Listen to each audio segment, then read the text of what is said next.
at maligayang pagbabalik, Empatians! Kumusta? Matapos ang ating maikling pahinga, hangad namin na baon ninyo ang panibagong lakas at motibasyon. Dahil oras na ulit upang harapin ang mga panibagong hamon ng pag-aaral at upang simulan ng ikalawang semestre ng taong panuroan. Mula sa DMPC Journal, ako si Glad, ang inyong makakasama para sa pangkalahatang Asembleya. Matapos ang seremonya ng bandila ay masiglang itinuloy ang pagtitipon sa pangkalahatang asembleya bilang opisyal na pagsalubong sa uling semestre ng taong panuroan. Itinampok ang mga pagbati at pagpapakilala sa mga opisyal, pamunuan at mga estudyanteng leader. Sa hapon naman ay nagsilbing atraksyon ng mga balay ng iba't ibang student organizations na ikinatuwa ng maraming estudyante. Ang aking nilulook forward this last semester ay ang aming SIT2 or OJT experience. Mahalaga ito sa akin dahil ma-extend nito ang aking skills and knowledge from my previous OJT last year, and it is something nice to motivate me and keep going. So, as a third year student po, yung, syempre po, magsa-start na rin po yung OJT. So, siguro po yung mga naging preparation ko po bago po magpasukan is yung pag-aasikaso po ng mga requirements for OJT. Also, yung paghanap po din ng mga company through online and face-to-face. Ayun po, tas pag-aasikaso din po yung mga grades to complete po para masimulan na rin po yung OJT. So, it's my last SEMS ngayong dito sa MTC. So, I'm looking forward na sana maging smooth lang. Although, I have orgs and yung thesis and then yung other subjects. Sana kayanin. Hopefully, makagraduate. At yan ang mga kaganapang tampok sa ating pangkalahatang asembleya ngayong araw. Nakakabigla ba? Huwag mag-alala. Dahan-dahan nating tatahakin ang huling semestre dahil ika nga, buhay ay di karera. At muli ako si Glad, nag-uulat mula sa DMPC Journal. Hanggang sa muli, Empatians! Good day, future teachers! It's time na i-practice ulit ang ating teacher voice as we proceed with a new semester with Arsin Tanggalubasaan. Whether you're nervous for your new subjects or excited for your deployment, you'll always have a support in us. I am Laika from the Institute of Technical Teacher Education, and let me join you for the Institute Assembly for BTVTED students. The Institute of Technical Teacher Education Student Assembly was successfully held on January 20 at the Academic Building. Supported by the Future Teachers Association, the event highlighted various student organizations dedicated to fostering leadership and technical innovation among future educators. So, nafe-feel ko dahil malapit na yung graduation and pagiging LPT, syempre claiming and declaring tayo dyan. Mix of excitement tsaka kaba. So, for me po, yung mga event po na ganito po, nakakatulong po siya sa akin po and sa mga classmate ko po sa MPC community para makatulong. Siyempre po, pag nagkakaroon po tayo ng event, is nagkakaroon po tayo ng social life, and then nakakausap po yung mga kaklase ko, and then yung mga other course po. So, feel ko po na nakakatulong po talaga siya for me. Kasi bukod sa nakikilala ko po yung school ko, nakikilala ko rin po yung mga tao sa paligid ko. New semester, new goals, and more stories to tell.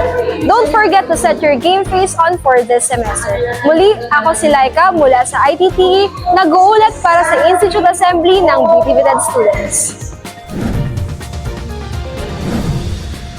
Kumusta kapwa ko mag-aaral ng FSM? Ako si Irish mula sa PTFI at ako ang makakasama niyo sa araw na ito. Ngayon ay narito tayo sa Assembleya ng mga estudyante ng Institute of Technology ng FSM. Ang assembleyang ito ay nakatuon sa pagbibigay lakas sa mga estudyante sa pamamagitan ng inobasyon, pamumuno at technopreneurship sa industriya ng pagkain.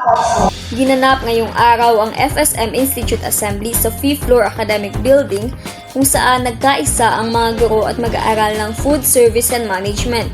Bukod sa mga makabuluhang mensahe mula sa iba't ibang opisina sa Sintang Dalubhasaan, naging highlight din ang pagpapakilala sa mga student organizations na nag-aalok ng mga oportunidad para sa leadership at extracurricular growth ng mga estudyante.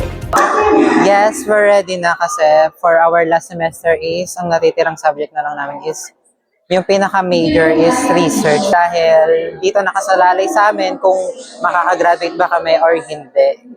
Ayun, okay naman ako. Tapos, makakatulong yung assembly ngayon para ma-inform ako kasi alam naman natin yung knowledge is the best weapon natin sa paparating na bagong SEM natin. Muli, ako si Irish, nag-uulat mula sa FSM Institute Assembly. Maraming salamat. Dinaganap ngayong hapon sa ikalimang palapag na pang-akademikong gusali ang asembleya para sa mga departamento ng drafting, electronics at automotive technology. Mula sa Canvas, Community for Nurturing Visionary Artistic Student, ako si Sofia Clarice Del Rosario, nag-uulat. Matagumpay na naidaos ang Institutional Assembly para sa mga kursong automotive, drafting at electronics technology sa pamumuno ng Canvas. Binigyan din sa programa pagpapakilala sa mga guro at sa mga student services ng kolehiyo. Nagtapos sa pagtitipon sa pamamagitan ng mga inihandang aktibidad na aktibong nilahukan ng mga mag-aaral. Mahalaga nitong assembly para sa akin at sa aming tatlong major na imbitado ngayon para malaman namin kung ano yung mga susunod na proseso, mga steps na masusundan namin. So, ngayong ikalawang semester, ang inaasahan ko isang aktibidad bilang first year sa Architectural Drafting Technology ay isang exhibit. Kung saan ito ay matitignan namin kung paano ginawa ng mga nakakataas sa amin ang kanilang exhibit. Pwede rin kami magtanong sa kanila kung paano nila nagawa to or let's say feedback about sa gawarin namin. Iyan ang mga kaganapan sa ating ikalawang pangkat ng Technology Institute Assembly. Isang muling kirit na lang para sa taong papanurang ito. Kaya naman, chill lang muna tayo at magpapatalo sa pressure. Kakayanin natin ito, ambitions. Ako si Sofia, mula sa Canvas Organization, nag-uulat para sa MPC Journal. Hanggang sa muli, ambitions. Magandang araw, future engineers! Kumusta? Handa na ba kayo para sa huling semestre ng panuroang taon? Ako si Jenny Rose Castro mula sa Association of Electronics Engineering Students. Ako ang makakasama nyo para sa Institution of Engineering Students Assembly. Matagumpay na idinaos ngayong araw ang Institute of Engineering Student Assembly. Binuksan ang programa ni na Dr. Go at Engineer Arroyo upang ilahad ang layunin at mga patakaran ng departamento. Kasabay ng pagpapakilala sa mga faculty at ACES officers, nagbahagi rin ng kaalaman ng Red Cross Marikina Chapter ukol sa blood donation. Layunin ng asembleya na ihanda at inspirasyon ang mga mag-aaral bilang mga susunod na engineer ng bayan. So yung ina-expect ko po ngayon po is magkaroon po ng mga important announcement, mga academic updates, guidelines, and of course yung kung ano po yung role po natin bilang future engineers. Bilang isang engineering student, nahihirapan din ako magpatuloy kung itutuloy ko or kung ipupursue ko ba yung course na to. Pero ang nagtutulak sa akin para magpatuloy is yung mga inspiration ko katulad ng mga mahal ko sa buhay, mga kaibigan. At dyan nagtatapos ang ating Institute of Engineering Student Assembly. Muli, ako si Jenny Rose Castro mula sa Association of Electronics Engineering, nag-uulat mula sa The MPC Journal. Hanggang sa muli, MPsians! Maligayang pagbabalik mga MPsians. Kumusta ang mahababang bakasyon? Nasulit ba ang oras sa pamilya at mga kaibigan? Iyan ay ating pagyamanin dahil tayo ngayon ay babalik na sa maagang pagising. Ako, si Luke Gabriel Santos mula sa Civil Tech Innovator Society. At ako naman si Joza Edica mula sa Creative and Outstanding Society of Seoul. Kami ang makakasama nyo sa institutional na assemblea sa araw na ito. Matapos ang formal na pagbubukas ni Dr. Rudy James Tabasa at pagkilala sa ating faculty, muling ipinakilala ang mga organisasyong katuwang ng institusyon. Layunin ng pagtitipong ito na pagbuklurin ang bawat departamento, lalo na sa Institute of Technology na kinabibilangan ng mga mag-aaral mula sa Civil Technology, Electrical Technology, Garments and Fashion Design, Heating, Ventilation, Air Conditioning and Refrigeration Technology, Mechanical Technology, at Welding and Fabrication Technology. Ang inaasahan kong mga matutunan ko dito sa pagbubukas ng bagong semester is magkaroon ng madaming kaalaman tungkol man dito sa mga bagay na dapat naming matutunan ngayong semester. Well, yung inaasahan kong mangyayari sa sarili ko after this semester, yung ma-learn ko pa yung mga bagay na hindi ko pa natututunan. Sa pagtatapos ng ating asemblea, naway baunin natin ang mga aral at inspirasyong ibinahagi ng ating mga kagalang-galang na program coordinators at dean. Sana yung magsilbing gabay ang mga kaalamang ating natutunan ngayong araw sa pagharap natin sa bagong semestre. Muli, ako po si Luke Gabriel Santos mula sa Civil Tech Innovator Society. At ako naman si Joza Edica mula sa Creative and Outstanding Society of Source, bumabati ng pasasalamat at hanggang sa muli, Empesians! New semester, new beginnings. Ako si Simon Alentaro ng Young Techpreneur Society. Narito upang ibahagi sa inyo ang mahalagang kaganapan sa IBN Student Assembly.